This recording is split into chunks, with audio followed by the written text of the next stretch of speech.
Ya baik pemirsa Market Opening, kita akan melanjutkan perbincangan kita dengan Bapak Henry Widiantoro selaku Equity Analyst dari PT Erdika Elite Sekuritas.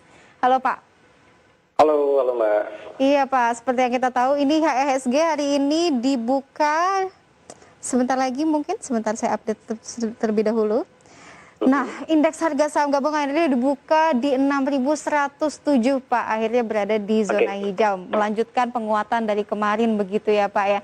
Tadi Ya, Bapak betul. juga sudah bilang bahwa di resistance-nya itu berada di 6.150, berarti ini jaraknya dekat begitu ya Pak. Bagaimana Oh ya, betul. Bapak merespons pembukaan dari market hari ini Pak?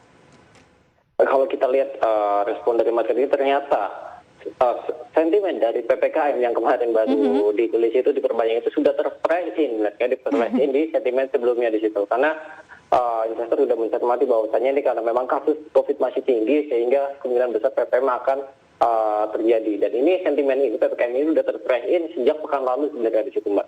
Oleh karena itu pelemahan dari minggu ini tidak begitu kencang apabila terjadi. Makanya tadi range pergerakannya konsolidasi terlebih dahulu, bergerak sideways untuk indeks dengan lingkungan kalau kita lihat masih bermain-main pada level 6.070 hingga level 6.150 sih Mbak. Oke, sekarang justru malah naik lagi di 6.125 tadi. Bapak sempat mention terkait dengan support berada di 6.070 dan juga resistance berada di 6.150.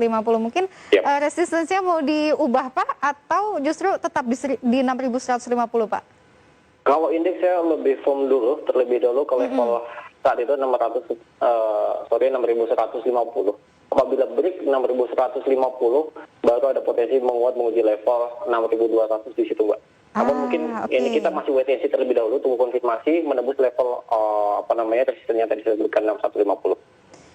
Oke, jadi memang untuk resistance masih di 6.150, tapi untuk best case scenario itu ada di 6.200.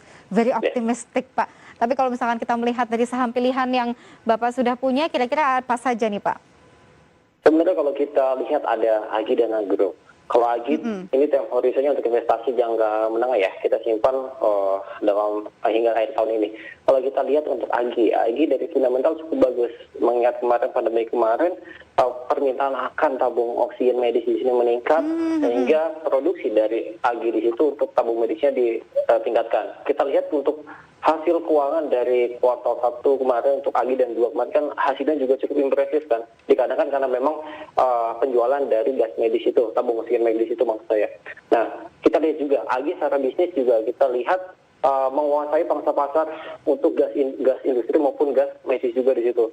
Nah, dia itu pangsa pasar di atas 50% untuk gas industri maupun gas medis. Ini tentunya menjadi bargaining position yang cukup bagus bagi Agi sebagai salah satu emiten yang menghasilkan tabung oksigen di situ maupun tabung industri gas di situ, Mbak. Iya, kalau misalkan kita melihat dari fundamentalnya ini justru bagus karena memang demand dari gas begitu ya sedang meningkat begitu. Dan kalau kita melihat dari pergerakan Agi sekarang, memang hari ini dibuka terkoreksi, Pak, di 0,84% begitu ya, tapi berada di level 1.770.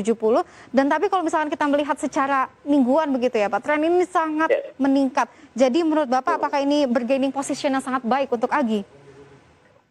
Seperti yang saya bilang bahwasanya untuk Agi bukan untuk short term trading jangka pendek di sini ya. Kita lihat Agi di sini kita simpan untuk investasi jangka menengah di sini. Nah, kita lihat sebenarnya memang trennya sudah bullish sekali. Kalau kita lihat weekly-nya untuk Agi ya, sebenarnya kita tunggu yang namanya koreksi sehat saja. Nah, sebenarnya ada potensi terjadi koreksi sehat dalam pekan ini untuk Agi kalau kita cermati. Di mana level support untuk weekly-nya mungkin ada pada level 1.700 untuk 1.700 untuk Agi. Nah, strategi yang bisa dilakukan untuk investor untuk Agi adalah lebih ke arah buy on weakness saja sebenarnya Mbak. Buy on weakness yaitu di level 1.700 sebagai level supportnya. Apabila terkonfirmasi terjadi pullback atau tenaga rebound dari level 1.700 di situ, patut dicermati untuk kembali dicicil untuk Agi di situ Mbak. Baik. Jadi investor disarankan untuk cicil beli saja begitu ya Pak ya? Yes, betul. Oke, baik, luar biasa. Tadi kita sudah membahas terkait dengan aneka gas industri atau Agi. Selanjutnya tadi Bapak mention terkait dengan agro.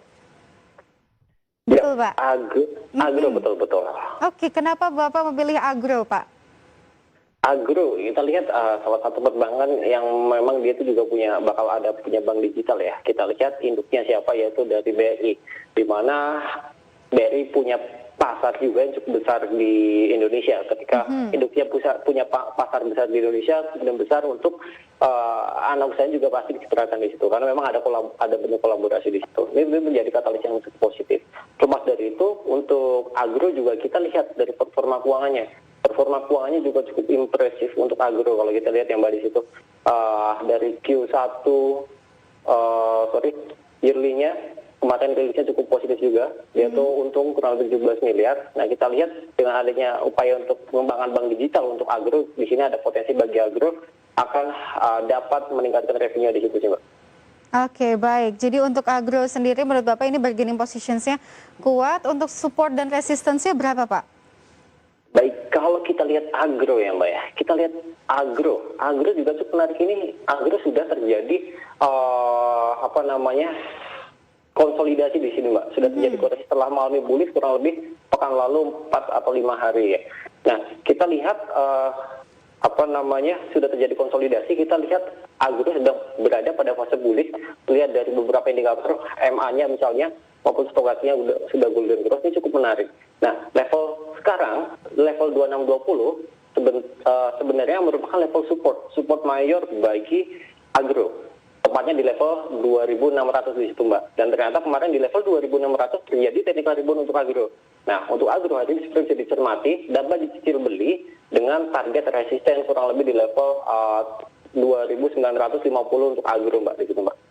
Oke, baik. Apakah ini kita bisa melihat harga dari agro yang sangat baik begitu ya, dan juga trennya juga meningkat begitu, ada sense of rebound-nya juga. Apakah ini karena euforia bahwa agro ini akan meluncurkan bank digital begitu, Pak?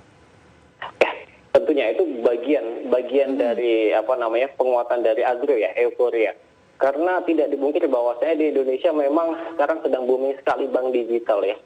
Ya, di sini agro juga mempunyai itu, makanya hal itu juga menjadi salah satu komponen penopang dari sentimen yang ada untuk agro sih Mbak.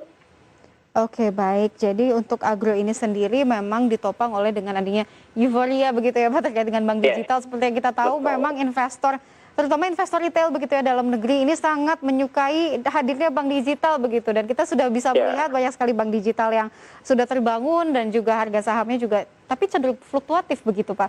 Jadi menurut Bapak kalau misalkan kita melihat dari sektor perbankan begitu ya Pak, antara bank digital dan konvensional, yang dimana sekarang juga bank konvensional sudah mulai converting begitu ya ke bank digital, tapi kalau kita melihat bank digital ini masih memiliki low capitalization Pak. Jadi menurut Bapak bagaimana? Lebih pilih saham perbankan yang big caps begitu atau low caps? Oh, mohon maaf tadi Mbak, masih sedikit terputus suaranya. Oke, baik Pak. Jadi untuk sektor perbankan, pastinya ada saham-saham perbankan yang memiliki kapitalisasi yang besar dan juga saham-saham yang dengan kapitalisasi kecil gitu, seperti bank digital yang baru-baru muncul begitu Pak. Untuk pilihan Bapak lebih pilih ke low caps atau big caps Pak? Nah, kalau kita lihat lebih pilih ke arah big cap-nya di situ Mbak, karena memang ketika kita lihat big cap, dengan big cap di situ kan investornya sudah jelas dalam artian likuiditasnya juga ada. Kalau kita lihat big cap di situ Mbak, asing juga bermain di situ. Namun kalau kita lihat small cap di sini, ketakutannya adalah masalah di likuiditas. Memang apabila naik kencang, memang naik kencang, namun potensi koreksinya juga kencang juga di situ Mbak. Karena ada faktor lain yang tadi saya sebutkan, yaitu euforia, atau momentum euforia itu yang men-trigger pergerakan saham itu mengalami laju penguatan yang sangat signifikan, belum terjadi koreksi cukup sehat di situ. Iya Pak, betul sekali. Jadi potensi koreksi masih besar begitu ya untuk low caps, walaupun mungkin menarik begitu ya dari segi kenaikan harga begitu. Oke, baik Pak. Baik, kita sudah tahu bahwa saham pilihan dari Bapak Henry ini adalah ada Agi dan Agro. Pak Henry Widiantoro, terima kasih waktunya bersama kami di Market Opening pagi ini Pak. Sama-sama Mbak. Terima kasih banyak. Baik, pemirsa IDX Channel, Market Opening akan segera kembali.